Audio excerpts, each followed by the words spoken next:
Bonjour à toutes et à tous. Nous sommes aujourd'hui le 15 juin 2020.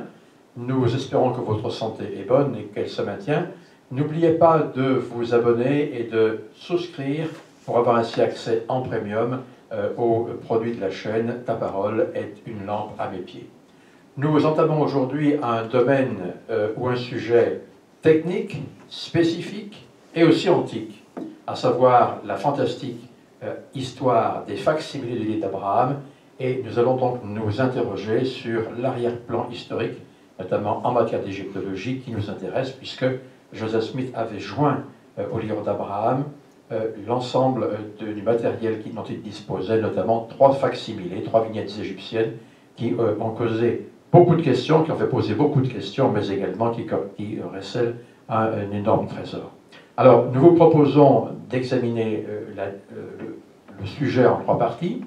Tout d'abord, nous allons nous interroger sur l'historique des facsimilés, et nous nous poserons la question de savoir comment nous avons pu obtenir ces facsimilés, comment Joseph Smith et ses associés sont entrés en possession de ces vignettes égyptiennes. Nous sommes au tout début du XIXe siècle. Et puis, nous nous poserons la question de savoir comment la critique de toujours, on va l'appeler ce nom-là, a réagi lorsque, à partir de 1842, les facsimilés, notamment le facsimilé numéro 1, a été publié dans le Times and Seasons de l'époque.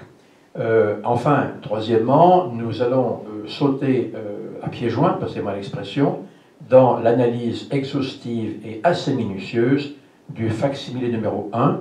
Nous verrons la semaine prochaine la fin de cette intervention, mais également des excursus concernant le facsimilé numéro 2 et numéro 3, qui eux aussi sont source de questions, mais également apport d'immenses trésors spirituels et également techniques.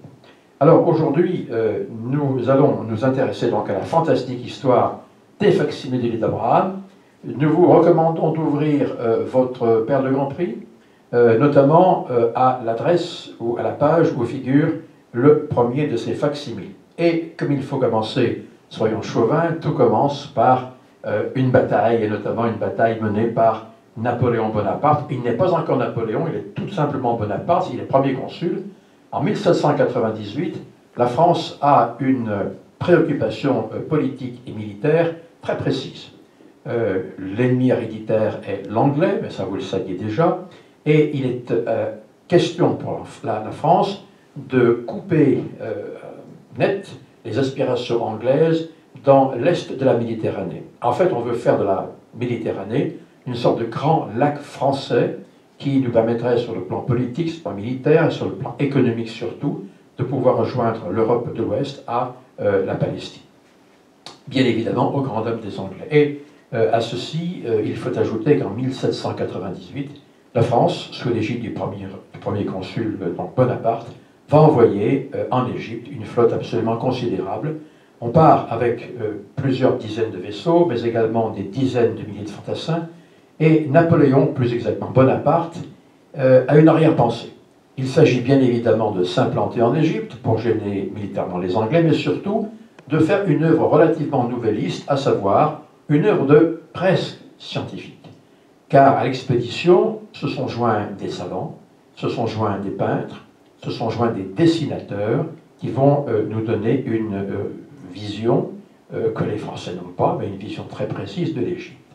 Au retour de l'expédition, une gazette verra le jour en France qui s'appellera La description de l'Égypte et que Edmé Jomard, son directeur de publication, comme on le dirait aujourd'hui, va donc faire paraître et que tout le monde va s'arracher. 1798, c'est la bataille des pyramides que nous voyons ici, et c'est là que, ou plus exactement à cette période, que la fameuse phrase « Soldats du haut de ces pyramides des 40 siècles vous contemplent » aurait été, je dis bien aurait été prononcée. En réalité, cette phrase, nous le savons aujourd'hui, n'a jamais été prononcée au pied des pyramides, mais elle a été écrite par Bonaparte dans la dernière partie de sa vie lorsqu'il était, j'allais dire, en retraite forcée à l'île d'Elbe. Donc il avait bien évidemment édulcoré ses mémoires. 1799, les premières défaites face aux Anglais, et puis bien évidemment une opposition pressante des Mamelouks qui gèrent à l'époque l'Égypte, Et puis ce sera, après les victoires, les défaites, notamment face aux Anglais, défaite d'Aboukir en 1799, et la France, quelques mois plus tard, après avoir occupé le Caire avec le général Kléber, va tout simplement se retirer d'Égypte. Alors, les lendemains de cette aventure sont chanteurs. Ils sont charmants et enchanteurs, puisque les Anglais vont installer non seulement leur drapeau, l'Union Jack, sur les bâtiments officiels du Caire, mais vont envoyer au Caire et à Alexandrie, particulièrement, un diplomate, que l'on voit ici à gauche, Sir Henry Salt, qui va donc gérer les affaires britanniques en Égypte. Cette présence britannique sera poursuivie jusqu'après la Deuxième Guerre mondiale. Henry Salt est un homme très avisé. Il fait de la politique, mais il fait également de l'économique et de la découverte fructueuse. Entendons par là que Henry Salt va s'intéresser aux momies et aux curiosités que l'Égypte antique commence à recéler, commence à montrer aux visiteurs de l'Ouest. Et il va, pour ce faire et pour gérer cet aspect prospection, s'entourer d'un individu qu'on voit ici à droite, qui n'a rien d'égyptien, qui n'a rien de britannique, et qui s'appelle Giovanni Belzoni. Belzoni est un Italien, et il va se mettre au service du royaume de sa très gracieuse majesté britannique, et il va tout simplement prospecter différents sites, notamment à Thèbes, en Haute-Égypte. Le produit de sa quête et de ses recherches iront bien évidemment enrichir et son patrimoine, et surtout le patrimoine de Sir Henry Salt. Les Français ne sont pas en reste, parce qu'avec la paix retrouvée entre les deux nations, les deux empires, eh bien tout simplement, la France dépêche sur place un émissaire qui va être en fait consul et aussi amateur d'antiquité, qui s'appelle Bernardino Drovetti. Drovetti est un Piémontais, tout comme l'était Belzoni, et ce Drovetti sera consul et chercheur, et l'un de ses objectifs sera bien évidemment d'arrondir sa fortune personnelle en recherchant et en vendant en Europe des antiquités, notamment des momies. Alors, à droite, nous n'avons pas de visage, puisque nous n'avons pas trouvé de photographie, il n'en existe pas, mais ce Drovetti, Bernardino Drovetti, va faire comme Henry Salt, il va se faire seconder dans ses recherches par un individu que l'on connaît, dont on connaît quelque peu le nom, Antonio Lebolo. Lebolo a toute une histoire qu'on dresse, je vais dire rapidement. Lebolo avait eu la chance de sauver la vie du général Murat lors d'une des batailles, notamment à l'Est, bataille napoléonienne, et donc il s'était vu promu, avec Drovetti notamment, en tant que chercheur officier. Alors ce Lebolo va entreprendre pour son propre compte, mais également pour celui de son commanditaire, le consul de France, Drovetti, des recherches, et notamment des recherches dans la région de Thèbes. Thèbes se situe en Haute-Égypte. Alors, pour ceux qui connaissent le site de Luxor, Karnak, Luxor, nous sommes en Haute-Égypte, pardon. Si nous descendons le Nil, nous avons à droite, passez-moi l'expression, la ville moderne avec les temples de Karnak et de Luxor, et sur la rive gauche du Nil, vous avez le temple d'Hatshepsut, vous avez la vallée des reines, vous avez la vallée des rois, et un peu plus excentré, vous avez ce qu'on appelle la vallée des nobles. On pourrait plutôt parler de la colline des nobles. Et les petits trous que vous voyez sur l'image de gauche sont tout simplement des entrées de tombes. C'est là que les nobles, notamment au Moyen Empire, se faisaient enterrer avec tout le faste qu'il convenait. À droite, vous avez des momies, alors qui ne datent pas et qui ne nous concernent pas aujourd'hui, mais qui ont été découvertes il y a quelques années seulement, 5 ou 6 ans seulement, cette fois en Basse-Égypte, près d'Alexandrie, entre Alexandrie et le Fayoum, plus exactement. Donc voilà très exactement ce que Lebolo cherche. Et en 1823, Lebolo va mettre la main, ou plus exactement avoir le flair heureux, puisqu'il va décider de prospecter dans une région qui aujourd'hui s'appelle la tombe numéro 33. Enfin, on pense que c'est cette tombe-là, puisqu'elle correspond en dimension et en apparence à la tombe que Lebolo dit avoir prospectée en 1823, la tombe numéro 33, dans laquelle il va découvrir plusieurs centaines de momies. Alors, les Bolos nous racontent une histoire absolument extraordinaire. Lorsqu'il pénètre dans cette tombe, lorsqu'il dégage l'entrée de la tombe, il trouve cet amas de momies, plusieurs centaines, et il va donc essayer de se frayer un chemin dans cet enchevêtrement de corps. Et il dit lui-même qu'il rampait dans cet ensemble de corps momifiés, durcis par le temps et roidis, avec des têtes et des bras qui croulaient d'au-dessus et qui s'abattaient sur ses membres et sur sa tête, soulevant une poussière extraordinaire. Les Bolos est donc un homme tenace. 1823, c'est une découverte de plusieurs centaines de momies. Qu'est-ce que les Bolos va faire? Les Bolos va commencer, d'abord, donner ou transmettre certaines momies à Drovetti, son donneur d'ordre, mais il va commencer, c'est un homme assez prude, prudent plus exactement, assez finot et assez avisé, il va tout simplement commencer à constituer une collection personnelle de momies. Alors, 1823, année importante pour notre histoire, puisque c'est là où des momies sont trouvées, mais 1823, c'est 1822 plus 1. En 1822, se produit dans les environs de Grenoble un véritable miracle, puisque Jean-François Champollion, que vous voyez ici à gauche, va enfin percer le mystère des hiéroglyphes. Smith, en Angleterre, avait essayé de faire de même, mais n'était pas arrivé ou arrivé à un résultat extrêmement décevant. Comment serait-il possible? En 1799, un officier français qui est en poste plus exactement dans le delta du Nil, découvre une pierre qu'on appelle la pierre de Rosette, pour la bonne et simple raison que cette pierre provient d'une petite ville qui s'appelle Rosette, et qui comporte un texte qui se reproduit en hiéroglyphe, en démotique, copte plus exactement, et également en grec. Et ce texte comporte des cartouches, donc des espèces de signes, on ne sait pas exactement ce que c'est, entourés par une sorte de membrane, comme s'il s'agissait d'un surlignage. Et l'un de ces cartouches comporte en grec un nom prestigieux, le nom d'Alexandros, Alexandre. On parle d'Alexandre le Grand.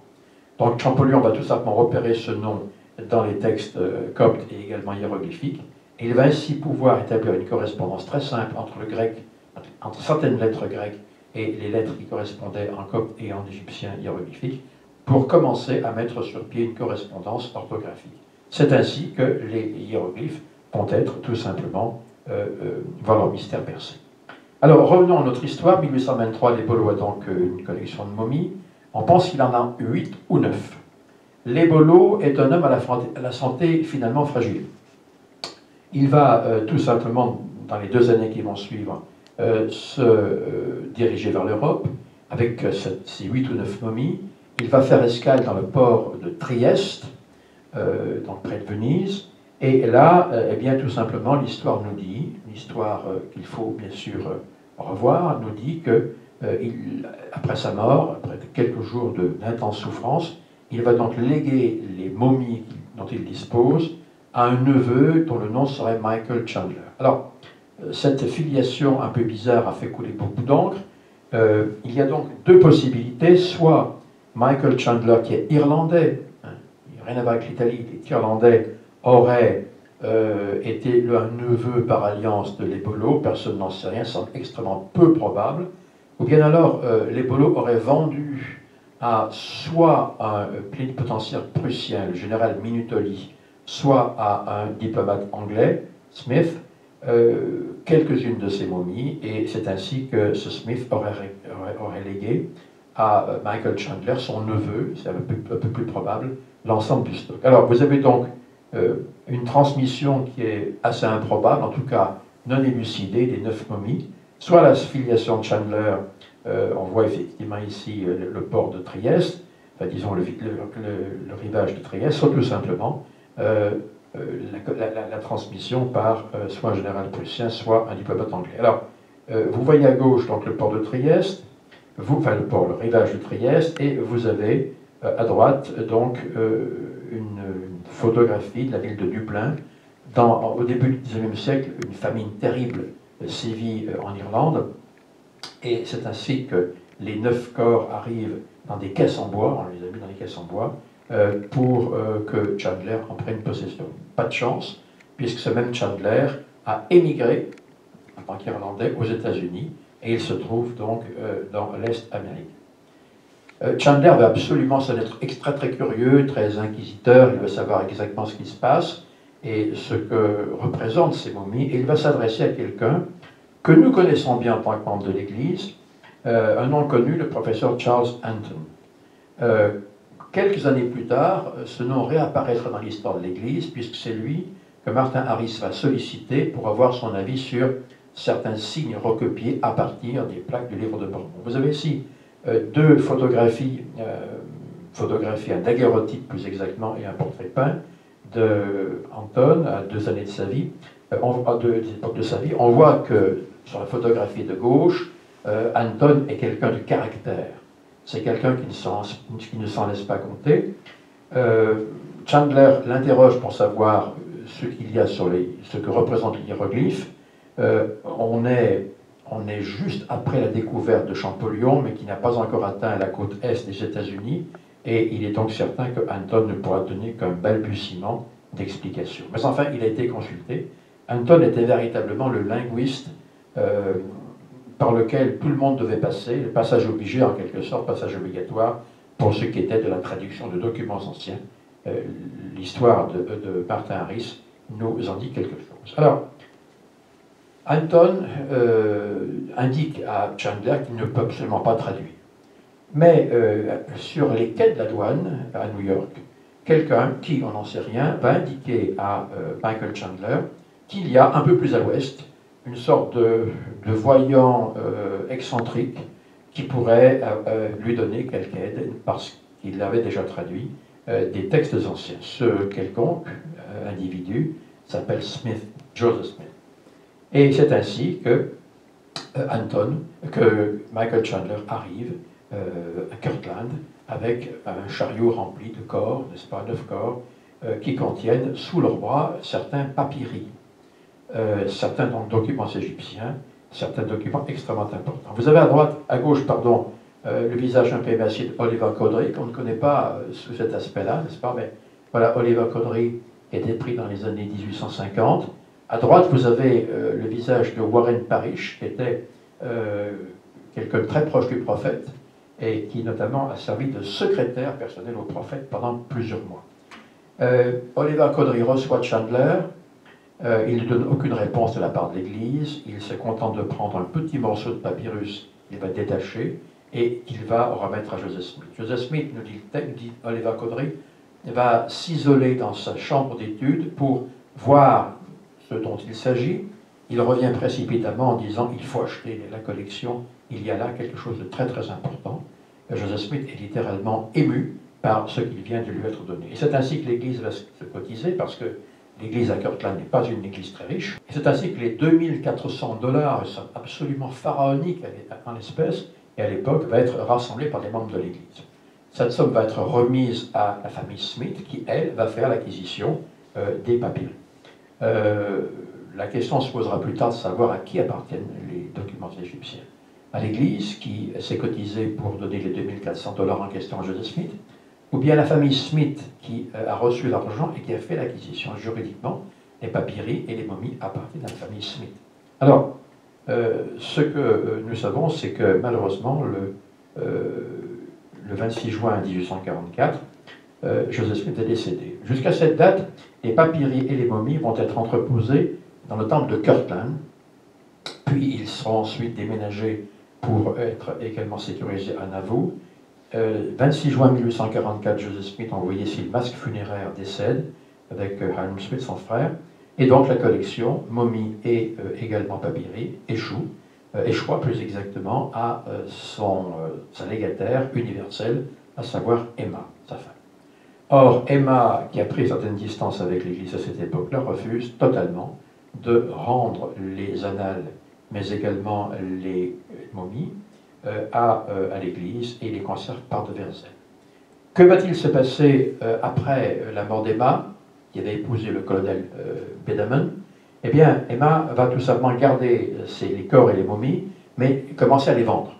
Elle va commencer notamment à en vendre à un certain colonel Wood, qui va offrir à Chicago le Wood Museum, dans lequel 2 corps au moins et une partie des papyri vont être entreposés. 1866, le grand incendie, le Great Fire de Chicago, se passe et vous avez les trois quarts de la ville qui vont disparaître. Beaucoup de maisons étaient en bois, notamment le Wood Museum, qui portait bien son nom, et les deux momies qui étaient entreposées ainsi qu'une partie des papyries vont donc partir en fumée. Qu'est-il arrivé au reste? Donc 2 corps, plus ensuite des papyries, eh bien personne ne le savait, jusqu'en 1967. Donc entre 1866 et 1967, 100 ans très exactement presque, eh bien on a perdu contact. Alors les 2 corps qui restaient en sont définitivement perdus, du moins le pensons-nous aujourd'hui, mais par contre, en 1867 va se produire un miracle. À droite, vous avez la photographie, ou plus exactement une peinture d'un homme honorable et savant qui est le professeur Aziz Atiya. Aziz Atiya, dont vous voyez la photographie peut-être un peu plus en clair au milieu, est un savant, il est agrégé d'études orientales anciennes, mais également il s'intéresse à la chrétienté orientale primitive. Et il écrit de nombreux ouvrages. Il travaille ce jour-là au Metropolitan Museum of Art de New York, dont vous avez effectivement la façade à droite, et il demande tout simplement pour ses recherches qu'on lui amène certains documents égyptiens dont il pourrait avoir besoin. Et c'est ainsi qu'on va remettre, l'huissier, n'est-ce pas, le géniteur, va remettre au professeur Atiya plusieurs documents, dont celui-ci. Alors, lorsque Aziz Atiya reconnaît ce document, une cloche sonne et retentit. Il reconnaît, dit-il, qu'il s'agit d'un des documents bien connus de, entre guillemets, ses amis mormons. Et il va avertir Edelton Tanner, qui est à la première présidence, je crois, le premier conseiller, et en septembre 1967, à New York, le directeur du musée, en tout cas des antiquités égyptiennes, remet à Edelton Tanner, sous l'égide de Aziz Atiya qu'on voit ici, 14 fragments, 14 morceaux de papyrus, dont notamment celui-ci, vous le connaissez, que nous connaissons aujourd'hui, nous le verrons tout à l'heure, sous le vocable de facsimilé numéro 1. C'est extrêmement important, parce que ça veut dire que ces documents que l'on pensait perdus à tout jamais viennent, en tout cas pour l'un d'entre eux, de revoir le jour. Alors, il faut bien voir que sur ces 14 fragments, seul l'un de ces fragments nous intéresse, à savoir ce qu'on vient de voir, donc le fax numéro 1, ce qui est devenu le FS numéro 1. D'autres pièces sont également rendues à l'Église, qui ne semblent pas avoir de rapport particulier avec le livre d'Abraham. On voit ici sur la gauche des déesses et des mortels, n'est-ce pas, devant les dieux, notamment en haut et à droite, une mortelle qui se trouve devant un serpent muni de 2 jambes et d'une queue. Donc, ce qui revient à l'Église, c'est une pièce extrêmement importante, celle-là, et d'autres, 13 autres fragments qui n'ont pas véritablement d'importance sur le plan du livre d'Abraham. Et ceci va se poursuivre donc jusqu'à aujourd'hui. Revenons et repartons dans le temps. Nous sommes à l'époque où le musée de Chicago a brûlé, où l'Église, au début du siècle 1905, a publié la Perle de Grand Prix, qui est devenu un ouvrage canonique depuis 1890, et donc ces facsimilés, inclus dans la Perle de Grand Prix, ont donc reçu une valeur canonique. Lorsque l'Église a publié pour la première fois, à titre de documents intéressants, et uniquement de documents intéressants, dans le Times and Seasons du 1er mars 1842, ce qui correspondait au facsimilé numéro 1, des critiques s'étaient élevées en disant « mais finalement, c'est un document égyptien tout à fait banal, ça n'a rien à voir avec Abraham, nous le verrons tout à l'heure ». 1911 plus exactement, l'Église reçoit une lettre d'un certain John C. Webb, qui est un journaliste.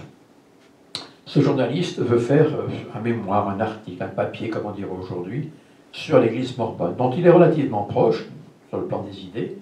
John Webb ne sera jamais membre de l'Église, il ne sera jamais baptisé membre de l'Église, mais il veut effectivement faire connaître l'Église à des membres. Et il va, c'est pas le portrait de John Webb, et il va donc se faire remettre par l'Église, par le président de l'Église en personne, différents registres. Même les registres de dîmes vont être ouverts.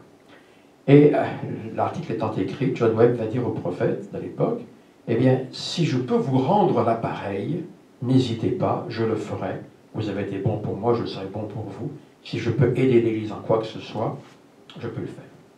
Même pas un an plus tard, l'occasion va leur être donnée. John Webb prend contact avec la première présidence de l'époque en disant, écoutez, il faut que je vous dise quelque chose. En tant que journaliste, je connais beaucoup de choses, mais une attaque d'envergure se profile à l'horizon contre l'Église et elle va viser les facsimilés du livre d'Abraham. Et en 1912 va apparaître une brochure écrite par un certain Franklin Spaulding, dont on voit ici le portrait, un homme particulièrement entier, un homme sévère sur le plan du principe. Hein, il est une sommité dans l'église épiscopalienne d'Utah. Spaulding part du principe que les Mormons sont des gens qui, il le dira lui-même, forgent de la fausse monnaie. Sincères mais faussaires en quelque sorte. Et Spaulding va interroger plusieurs sommités sur le plan de l'égyptologie qui vont être donc sollicités pour donner leur avis sur l'interprétation que Joseph Smith a donnée de ces 3 facsimilés. Rappelez-vous qu'aujourd'hui on parle particulièrement du premier facsimilé. À gauche, vous avez Wallis Budge, qui est un Britannique. C'est là qu'on voit que les Britanniques sont véritablement l'ennemi héréditaire, n'est-ce pas? Budge était un taureau sur le plan du raisonnement. Il ne tolérait pas qu'on puisse lui résister. C'était quelqu'un qui était particulièrement entier et altier, mais quelqu'un de très prolifique. On a dit de lui que même ses bévues, même ses bourdes, même ses lacunes ont apporté quelque chose au monde de l'égyptologie. Plus à droite, vous avez Flanders Petrie qui n'a jamais cessé, d'être extrêmement sévère à l'encontre de son collègue Budge.